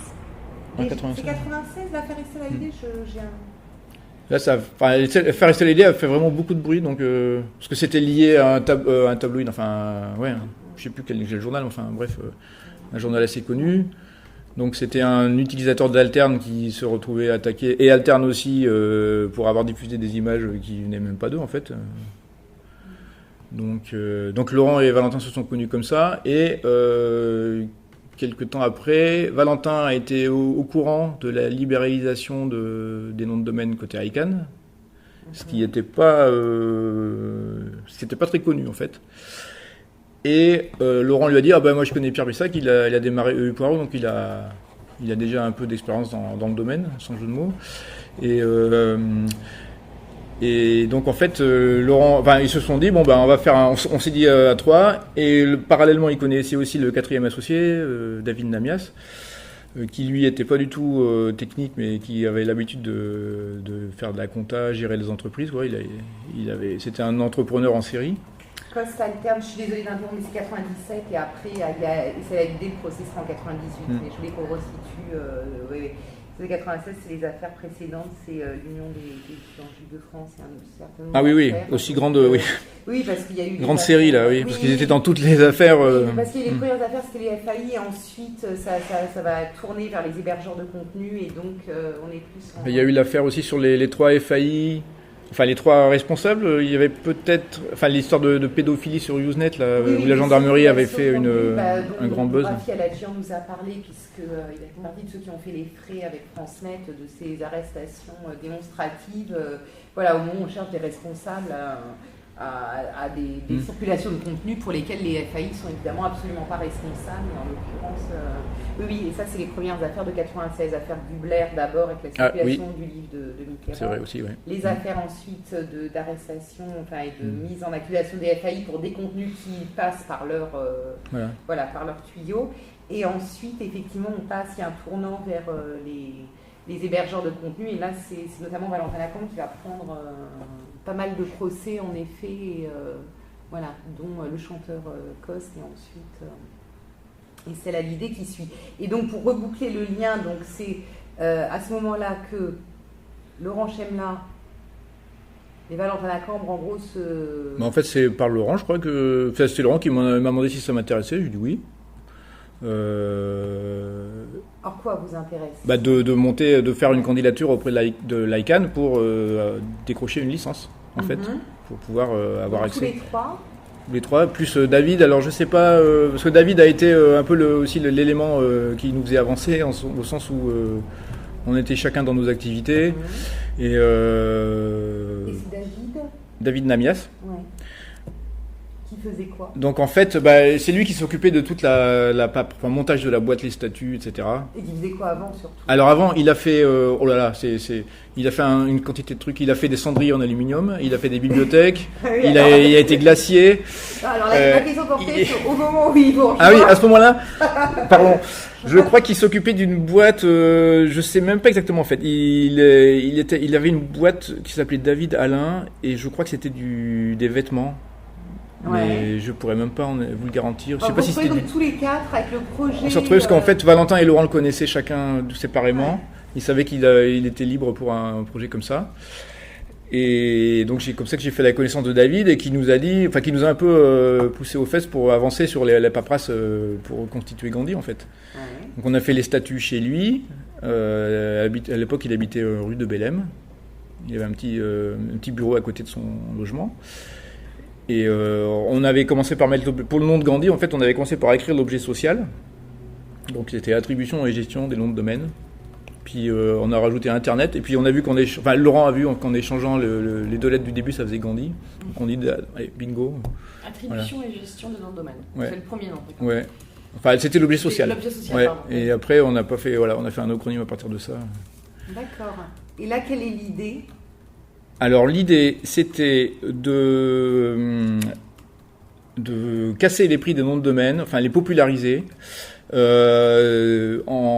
se débrouillant pour ne pas perdre d'argent, pour qu'on ne laisse pas notre chemise. Donc si possible, on espérait faire un mode associatif, mais c'était pas possible au vu des contrats ICANN, il fallait une boîte en tant que telle. Donc on a monté une SARL en fait. Et on avait fait nos petits calculs sur un coin de table. On s'est dit, si on gère ça en mode associatif, donc en gros bénévole, quoi, on a besoin de... Alors je crois qu'on avait calculé en euros. On avait évalué en gros les besoins à 5000. On prévoit un large 5000, ça devait être euros, je pense, par mois. On s'est dit, il faut qu'on ait un revenu, enfin après marge, une marge de 5000 euros par mois. Donc on avait calculé que ça devait faire 1000 domaines par mois, quelque chose comme ça. Pour couvrir les frais de fonctionnement, plus éventuellement quelqu'un qui s'occupait du secrétariat ou autre. Quoi, Et l'objectif, c'était de continuer à travailler par ailleurs, chacun tout à fait, avoir son oui. job, c'était en plus une activité qui n'était pas destinée donc à avoir de l'argent, c'était un peu pour rendre ça un peu plus accessible. Il y en a d'autres qui, à ce moment-là, font la même chose ou pas Alors, il y en a eu, oui, mais il y avait, je crois que c'était WorldNet qui avait essayé de lancer des tarifs assez intéressants. Mais ils n'ont jamais vraiment fait de com là-dessus, en fait. Parce qu'en fait, on a dû ouvrir avant eux, je pense, et ça les a... Ils se sont dit, bon, laisse tomber. Parce qu'à l'époque, le nom de domaine, c'était $45 par an, je crois. Le com.org.net. Et nous, on était partis sur du 12 € hors taxe. Donc, et on était pratiquement les seuls, on avait cassé les prix à fond, quoi. On l'avait fait, enfin, on voulait que les Américains gagnent un peu plus d'argent que nous sur la question. Donc, on ne voulait pas faire moins cher. Mais on était parti là-dessus, quoi, voilà. Là, on est en quelle année ? Donc là, mai 99, en gros, quand la société devait être constituée en mai 99, en gros. Après, on a fait le dossier ICANN, sachant que aucun de nous savait faire du traitement de texte. Donc Valentin avait imprimé le formulaire, c'était sur des petites feuilles A4, on a rempli ça au stylo. Je ne sais pas si on a envoyé ça directement ou si on l'a scanné avant. Parce qu'il y a eu des colis FedEx, ou pas FedEx, un autre concurrent qui se sont perdus. On a dû renvoyer les papiers 2 fois, on se demandait s'ils... Bref, voilà. Donc on a eu quelques petits écueils comme ça. Et en fait, on était prêts, on a développé le logiciel, donc on était super complémentaires parce que Valentin avait les moyens d'hébergement, par alterne. Laurent connaissait le web, il connaissait bien HTML, il connaissait bien SQL, donc le langage des bases de données. Sachant que c'est le genre de choses, quand j'étais étudiant, typiquement c'était de l'informatique de gestion, donc on faisait un peu l'impasse là-dessus. On dit, bon, jamais j'aurais besoin de faire du SQL dans ma vie, c'est pas la peine. Et donc après, il a fallu apprendre. Et donc Laurent connaissait bien ça. David, c'était toute la partie administrative, compta, puis éviter que la boîte fasse faillite, accessoirement, quoi, voilà, surveiller un peu les dépenses. Et puis moi, c'était les trucs type DNS, gestion du mail, les redirections HTTP, tout un tas de choses comme ça. La connexion avec le registrar, enfin le registry plutôt, VeriSign, la connexion sécurisée. Donc voilà, on se complétait vraiment bien au niveau compétences. J'ai monté les premiers systèmes de paiement aussi, banque. Là, il y a eu les banquiers, quoi. Parce que quelques mois après le début, le directeur régional de la banque nous a dit « Je voudrais un rendez-vous avec vous ». Alors, on s'est dit peut-être nous féliciter d'être un bon client, parce qu'on avait un bon volume déjà là. Et en fait non, il trouvait qu'on était trop bon, il trouvait qu'on était trop bon client, il nous a engueulé parce que on faisait trop de transactions chez lui et donc il prenait un risque énorme en acceptant de faire la passerelle carte bancaire pour nous, et si toutes les transactions étaient refusées, ce qui théoriquement pouvait se passer, mais il aurait fallu qu'il n'y ait que de la fraude, il avait très peur, donc il nous demandait de mettre de l'argent chez lui pour le rassurer, quoi. Voilà, il nous a pris de haut. Voilà. Valentin s'était assis par terre parce qu'il estimait que ça déstabiliserait. Mais c'est vrai que ça a assez bien marché de ce côté-là, mais on déstabilise jamais complètement un banquier. Donc c'était nos réunions, voilà. Moi, je prenais des journées de congé à chaque fois qu'il fallait une réunion comme ça. Et donc, sachant que on avait aussi eu d'autres galères avec les banques parce qu'on avait créé la société sur nos fonds propres, on n'avait aucun investisseur pour être tranquille. Donc c'était c'était pas le minimum pour les SARL, mais l'ancien minimum. À l'époque, c'était 1 €, mais nous on avait mis 7 500 €. Donc les 50 000 francs sacro-saint. Donc rien du tout à 4, quoi. Mais après, il fallait une garantie bancaire de $100 000 pour les Américains. Et ça, on les avait pas. Et donc on a dû finir par faire des emprunts perso, emprunts à la consommation pour payer une voiture ou autre, parce qu'on n'arrivait pas. Les banquiers ne voulaient pas prêter à une boîte qui partait de rien, ce qu'on peut comprendre. À l'époque, il n'y avait pas la BPI, mais il y avait la BDPME, la Banque de développement des PME, qui est devenue Oseo après, qui est fusionnée avec plein d'autres trucs. Les banquiers voulaient pas monter un dossier parce que vous comprenez, Internet c'est intéressant, mais ça fait du boulot quand même. Alors débrouillez-vous quoi. Bon, après, à la fin, on a cassé, enfin on n'a même pas cassé notre tirelire, on a emprunté en notre nom, en perso, pour avoir la caution. Et donc c'est ce qui nous a. Vous êtes quand même sacrément motivé. Donc derrière, il y a quand même quelque chose qui vous anime. On voulait, ouais. Est-ce que derrière, il y a l'idée aussi quand même que ça peut marcher, qu'à un moment, ça peut être une boîte qui décolle et que ça vaut le coup. On s'est dit que ça pouvait être difficile. Enfin, on pensait surtout. Enfin, moi, je sais que mon esprit, c'était, on pouvait difficilement quand même y perdre de l'argent. Enfin, y perdre la chemise. Voilà. Donc, on prenait pas beaucoup de risques. D'accord. Après, effectivement, on n'imaginait pas. On pensait que ça marcherait correctement. Voilà. On pensait pas que ça marcherait si bien que ça. Voilà. Et donc c'est un petit peu ça qui nous a décontenancé, disons. Et donc en fait, on était prêt en gros en décembre 99. Il fallait passer une validation technique avec les Américains. Moi, j'avais fait ça de nuit, un vendredi soir, vers minuit. Les Américains m'avaient dit il est quelle heure à Paris ? Minuit et demi, pourquoi ? Même eux nous prenaient un peu pour des fous, quoi. Les gars de Verisign m'ont dit vous lancez votre procédure de validation et puis voilà. Puis après ils m'ont dit mais il est quelle heure à Paris là ? Il pleuvait, je me souviens. C'était vers Noël, je sais plus. Et donc on a eu la validation, mais après on n'avait pas donné la caution bancaire pour avoir l'accès réel au système de production. Donc et on n'avait pas non plus le système de paiement bancaire. En fait on a ouvert finalement le temps d'avoir la caution bancaire. David aussi a fait tout un tas d'assurances, essayé de voir des assureurs pour avoir les assurances business. Les assureurs ne comprenaient rien du tout à ça, quoi. Donc c'était très compliqué. À la fin, on a fini par avoir toute la paperasse correctement vers mi-février 2000.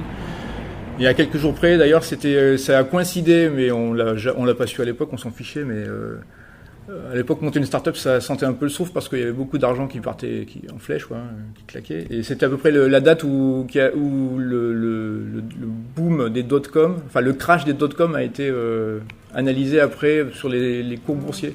C'est la date où les cours boursiers des dot-com qui avaient flambé dans tous les sens ont commencé à baisser. Mais ça, c'est une coïncidence. Bref. Et donc, la seule chose qui nous manquait, en fait, c'était le paiement en carte bancaire. On a ouvert un peu en catimini vers la mi-février 2000. Et après, il fallait faire la passerelle bancaire. Voilà. Et ça a mis quelques jours de plus parce qu'on avait il fallait avoir accès à la paperasse, à la doc et tout. Donc les toutes premières personnes qui ont réservé des domaines chez Gandhi, ils avaient payé par chèque. Donné en main propre ou par la poste. Et annoncé comment alors Gandhi ? Alors on l'a annoncé, on avait fait une mailing list en fait, parce que Valentin en avait parlé sur les listes alternes, je suppose. Ouais. Et donc on avait dit aux gens, comme il y avait beaucoup de demandes d'informations, vous en êtes où, et nous on n'avait pas de date, vu les circonstances, on n'avait pas de date précise pour mettre une ouverture. Donc on avait dit aux gens, on avait fait une liste, on avait dit aux gens, vous vous abonnez à la liste et puis on vous enverra un message lorsque ça sera prêt. Donc on avait, je sais pas, peut-être 500 personnes qui attendaient la nouvelle en fait. On a envoyé un mail là-dessus. Je sais pas si on l'a lancé sur Usenet, je suis même pas sûr, parce qu'on voulait pas faire de marketing, de spam ni rien, quoi. On n'a jamais fait de pub pour Gandhi. Et on pouvait prendre un .fr là ? Ah là toujours pas. Enfin on pouvait, mais toujours suivant les mêmes contraintes qu'auparavant. C'est-à-dire un particulier ne pouvait pas. D'accord. Il y avait eu des discussions, enfin, je ne sais pas trop. Je crois qu'il y avait peut-être le système de prénom.nom.fr, enfin prénom.nom.nom.fr. Genre pierre.bessac.nom.fr. Il y avait quelque chose qui avait été monté comme ça pour permettre quand même, mais c'était ultra contraint. Quoi, le .com sinon voilà, Gandhi ça a ouvert sur du com.org.net, donc les domaines ICANN. Et donc là il n'y avait aucune règle, donc n'importe qui pouvait réserver n'importe quoi. D'accord, donc les clients ils veulent du quoi ? Alors c'est parti tout de suite sur .com, hein, ça, dans mon souvenir. .com essentiellement qui est distribué. Ouais. D'accord. Alors ce qu'on n'avait pas anticipé, c'est que, enfin, volontairement aussi, c'était par prudence, on avait regardé le marché des noms de domaines à l'époque, le nombre de domaines dans com.org.net, il devait y en avoir, je ne sais plus si c'est dans les 20-30 millions. On s'était dit, on avait supposé qu'il n'y aurait aucun nom de domaine nouveau créé, sachant qu'il y avait quand même une bonne croissance déjà à l'époque. Et on s'était dit, voilà, si on récupère, il y a à peu près 100 registrars qui ouvrent en même temps, on n'est pas plus bête que les autres, donc si on, à égalité, on récupérera 1% du marché, donc ça fait tant de domaines, donc ça nous permet d'avoir à peu près tel revenu pour couvrir nos coûts, quoi. Et donc ça c'était donc ce qu'on a pour ce qu'on appelle des transferts en fait, transferts de noms. Donc c'est pas une création, c'est la récupération d'un nom qui est ailleurs vers chez nous. Mais ça c'était un peu plus compliqué à mettre en œuvre, on l'avait même pas c'était pas prêt pour l'ouverture. J'ai dû le faire aux vacances de Pâques 2000 en gros. Et ça a été ouvert donc vers mai juin, j'en sais rien. Et donc en fait on a eu en création de noms, le marché a explosé en fait à ce moment-là. Je sais pas si on peut trouver des courbes comme Orgnet, mais enfin ça a été c'est parti à fond. Les gens réservaient plein de trucs. Et alors quels sont les concurrents là sur le marché français? On a pas sur le marché français, il y avait pas grand monde. Il y avait déjà en tant que vendeur de noms de domaine en tant que tel, c'était le créneau aussi. On voulait être indépendant d'un hébergeur. Enfin, on voulait pas marcher non plus sur les pieds de Alterne, évidemment, mais on voulait pas être embêté par toutes les histoires, tout ce qui cassait les pieds des hébergeurs, les problèmes de volume de données, problèmes de droits, etc. Donc on s'était positionné en tant que vendeur de nom de domaine et on était les seuls en fait sur ce créneau. Sinon, il y avait tout un tas de gros hébergeurs déjà de l'époque qui liaient le nom de domaine à un package complet d'hébergement en fait. Donc, mais là, le nom de domaine était noyé, c'était même un produit d'appel en fait. On ne voyait pas forcément le prix. Et sinon, il y avait Olean ou France Télécom qui vendaient ça à leurs clients pro, qui payaient, je sais pas, 2000 euros par mois pour une liaison, donc ils payaient 400 euros par an pour un nom de domaine. Donc personne ne voulait... les prix étaient très élevés. Et alors, qui vient vers Gandhi? C'est des individuels au départ ou c'est plutôt des entreprises, des grands comptes même Alors, on a eu des petits grands comptes, oui, disons. Mais c'était surtout geeks. Amateurs éclairés, disons, pour leurs amis, leur famille, et puis quelques indépendants qui revendaient des noms pour qui faisaient l'intermédiaire en fait au niveau paperasse, etc. pour des administrations ou autres, des quasi-consultants en fait, ou des développeurs web. Il y avait une personne qui réservait ça pour les administrations qui n'étaient pas capables de payer par chèque. Donc lui, il gérait toute l'aspect administration avec le client, et puis il achetait les noms chez nous. Ça permettait de toucher parce qu'on voulait gérer, enfin on gérait les chèques, mais on voulait gérer le moins possible de complications administratives, donc voilà. Et ça décolle très vite. Ah oui, alors le jour de l'ouverture, je me souviens plus avant la passerelle carte bancaire, mais le jour où on a ouvert la passerelle carte bancaire, on a dû démarrer à 100 domaines par jour en gros. Donc on avait prévu donc 5000 par mois divisé par 30, ça faisait... j'arrive plus à compter là. 500, 300, 150, je sais plus. Enfin, on était déjà largement au-dessus de ce qu'il nous fallait pour être viable. Vous aviez prévu combien par mois? Il nous fallait 5000 euros par mois de marge. Donc à peu près 1000. Donc à 6 euros le de marge. Il en fallait 1000, ouais. Donc si on a 100 par jour, effectivement, et 30 jours en mois, voilà. c'est déjà le triple de ce que vous espériez, quoi. Oui, d'accord. Avec les moyens d'assurer... après, parce que ça consiste en quoi le travail? C'est attribuer, mais ça veut dire des demandes de vérification, parce qu'il y a quand même à ce moment-là aussi, il y a eu le principe du premier arrivé, premier service avec le nom de domaine, qui était en train de tourner quand même. Là, on commençait à voir les enjeux. Ça voulait dire que... là, il y a eu plein de réservations abusives sur des noms de chanteurs, par exemple. Voilà, Et alors, vous pouvez se faire attribuer Johnny Hallyday? Oui, bien sûr. Il y avait quelqu'un qui avait pris johnnyhallyday.com sans problème. Oui, c'était... Par contre, après, alors il y a eu des cas, je ne sais pas trop comment ça s'est réglé. Il a fallu des avocats, parce que il y avait des petits malins qui prenaient un nom de chanteur.com pour 12 euros, et puis qui allait voir la vedette correspondante. Écoutez, monsieur, je suis désolé, vous savez les gens qui réservent n'importe quoi sur Internet. Alors pour éviter ça, j'ai pris votre nom et je vous le revends pour 1000 euros, voilà. Donc il y avait les gens s'aperçoivent bien qu'il y avait un problème dans la demande. Mais... Et vous, à ce moment-là, c'est pas donc c'est pas déjà attribué, vous distribuez. Ah oui, c'était la politique. Je sais même pas si on avait le choix en fait de faire autrement par le contrat ICANN. C'était le système comme Orgnet. Voilà. Aujourd'hui, ça serait plus possible. Ce qu'on n'avait pas le droit de faire, par contre, c'est de spéculer nous-mêmes. Enfin, c'est-à-dire que la boîte disposant le registraire ICANN n'avait pas le droit de spéculer lui-même sur les noms, c'est-à-dire de faire des réservations de marques déposées ou autres en masse pour les vendre à un prix survalorisé, quoi. Et donc après... Et vous n'aviez pas il n'y a pas eu d'ennui sur ces questions-là il y a eu les ennuis classiques de tout registraire, aussi. Enfin, il y a eu des requêtes. Il y a eu aussi une époque où un grand groupe du CAC 40, avec un conflit social, les syndicats, enfin les gens qui étaient dans le conflit, avaient créé un site avec le nom de la boîte dedans. Et le PDG était pas du tout content. Il avait menacé, il avait appelé, je crois il avait eu Valentin au téléphone, je crois. Enfin là je l'ai pas vu de moi-même. Je le sais que par Valentin. Mais le PDG l'avait menacé. Écoutez, moi CAC 40, je peux vous foutre à genoux si vous voulez, si je veux, en vous pourrissant la vie à coups d'avocat. Donc lâchez le domaine, quoi. Donc on avait dit non. On avait dit écoutez, vous êtes gentil. Valentin l'avait dit, mais vous êtes gentil, on est complètement autonome, vous pouvez rien nous faire, nous on défendra le droit de nos clients, et puis point. Voilà. Et puis je crois que je sais plus si ça s'est retrouvé en justice, je crois bien. Ouais. Et a priori on a gagné. On voulait aussi donc une jurisprudence sur le fait que le registraire était toujours la même idée, que le registraire était intermédiaire technique, donc les litiges devaient se régler entre le détenteur du nom et la personne qui s'estime lésée.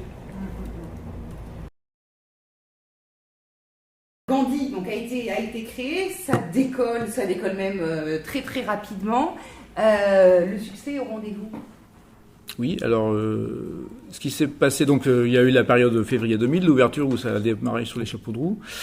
Il y a eu l'article de Laurent dans Le Monde, Confession d'un voleur, en mai, je ne sais plus la date exacte, mais mai 2000 en gros. Qui précède le livre qui va sortir. Qui précède le livre, oui. En fait, sur cette idée, il a écrit son livre après, qui était de dire, moi je vends du vent, entre guillemets, c'est-à-dire que je fais pas grand-chose, je mets un nom dans une base de données et je vends ça très cher alors que mon travail a été minimal, quoi. Et pourquoi il explique ça au monde? Enfin, parce que presque, on peut imaginer c'est un peu dévalorisant pour le travail. Oui et non, je sais pas comment dire. C'est vrai que le but du geek, c'est des choses assez simples. C'était aussi l'idée derrière EU.org, c'est de montrer qu'avec un PC pourri au fin fond de nulle part, on arrive à délivrer des noms de domaine, quoi. Parce qu'à l'époque, il y avait des gens qui... Nom de domaine, il faut tant, gros investissements, infrastructures lourdes, donc c'était du bidon complet, quoi. Donc on voulait montrer qu'il y avait des gens qui se payaient bien sur la bête, quoi. Voilà, en gros. Voilà. Et c'est le monde qui était venu vers vous, hein. Laurent avait des contacts plus ou moins directs avec le monde, oui. Ouais, donc Confession d'un voleur sort par des amis via lui aussi, des gens qu'on avait croisés par la UI, ouais. Donc c'est passé en ventre de une du monde, oui, voilà. Donc il expliquait un peu tout ça, quoi, voilà, qu'il s'est senti à la limite coupable que ça marche si bien alors qu'on ne faisait pas grand chose d'extraordinaire, quoi. Oui, il y a un message derrière peu là encore politique, tout à fait, d'accord, ok, je vois mieux. Et ça fait indirectement, même si c'est pas le but, ça fait encore connaître davantage. Oui, alors j'ai pas les stats officielles, mais enfin les stats très. Mais en gros, à peu près à cette époque-là, on était monté à 500 noms par jour, quoi. Enfin 500 ventes de noms. Et donc essentiellement des créations, ce qui était un peu l'inverse de ce qu'on pensait. On pensait plus des transferts, mais.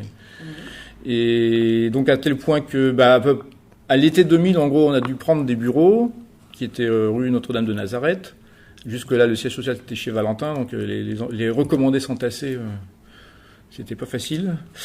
Les bureaux se sont trouvés rue Notre-Dame de Nazareth. On a embauché quelqu'un pour s'occuper de la paperasse, la comptabilité, avec l'aide de David, et puis une autre personne pour la gestion technique, quoi, voilà, au jour le jour, et faire le support aussi, parce que le problème essentiel à cette époque-là, évidemment, c'est vu le volume, c'était de répondre aux demandes d'aide des utilisateurs. Après, en septembre, on s'est retrouvé à peu près à 100 000 domaines, si je me souviens bien, septembre 2000.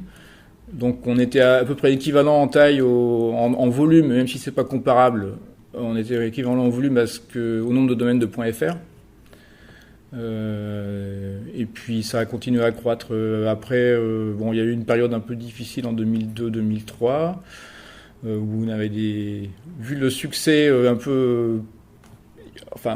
beaucoup plus important que ce qu'on attendait, on n'avait pas forcément la même vision sur la suite à donner. Ça s'est un peu pacifié après, parce qu'on a embauché un directeur qui a donné une structure, quelqu'un qui faisait consensus entre nous, qui a donné une structure un peu plus classique à la boîte, disons, voilà. Et puis voilà, après ça s'est poursuivi avec les... Et c'est vous, en parallèle, vous étiez toujours par ailleurs employé ailleurs. C'était, Oui, moi, je travaillais à Télécom, moi, voilà, Paris-Tech. Télécom Je m'occupais des systèmes et réseaux à Télécom Paris-Tech. Voilà. D'accord. Ça a été la suite de votre... C'était après mon poste après HSC, en fait, après Hervé Schauer. D'accord. Et jusqu'à quand? Jusqu'à 2009, en gros, je suis parti en 2009. Ouais. Vers d'autres aventures. Vers d'autres aventures, voilà. Toujours dans l'Internet. Par coïncidence, je sais pas, mais dans le cloud, ce stockage.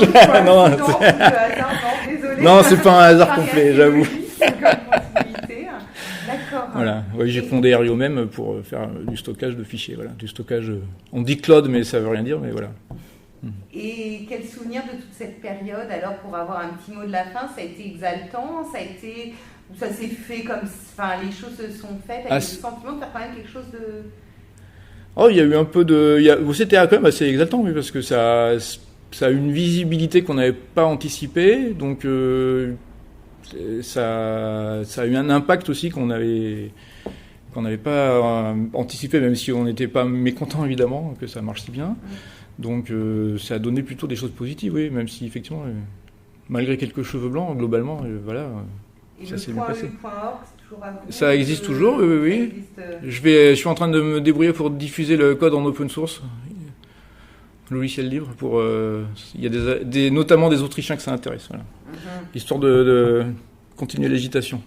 Encore un nouvel acte alors politique à voilà, la politique arrive en haut des couches. C'est ça. Oui, heureusement, c'est au-dessus du financier quand même. Voilà. C'est quand même rassurant. C'est rassurant. En tout cas, on vous remercie. Merci à vous pour m'avoir reçu, c'est très gentil. Témoignage.